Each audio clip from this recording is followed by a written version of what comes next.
हमारे बंधन और मोक्ष का कारण ये मन ही है। विषयों के चिंतन में लगा हुआ, विषय भोग में सुख भाव मानने वाला मन बंधन युक्त है।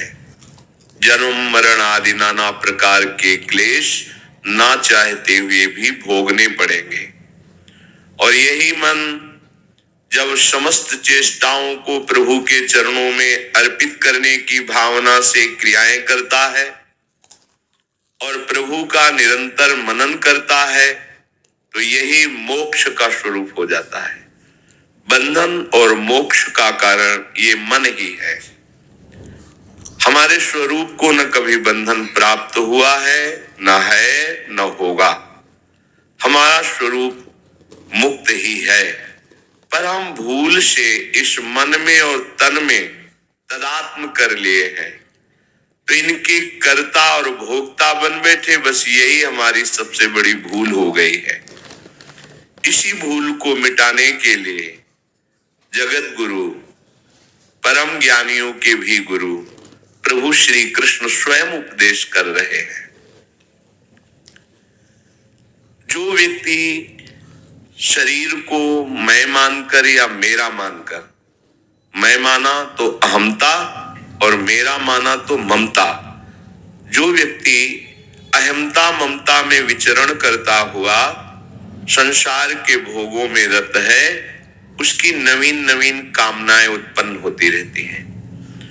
अब उन कामनाओं की पूर्ति के लिए वो किसी व्यक्ति की या किसी देवता की या किसी क्रिया की वो आश्रय वृत्ति लेता है कि हमारी कामनाओं की पूर्ति हो जाए।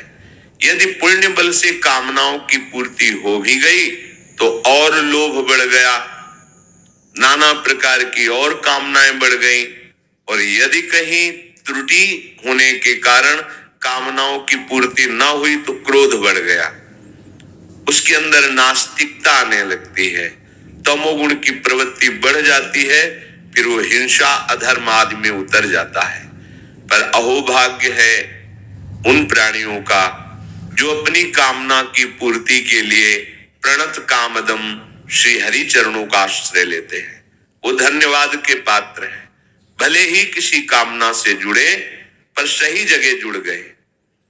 हम श्री हरि के ही अंश हैं।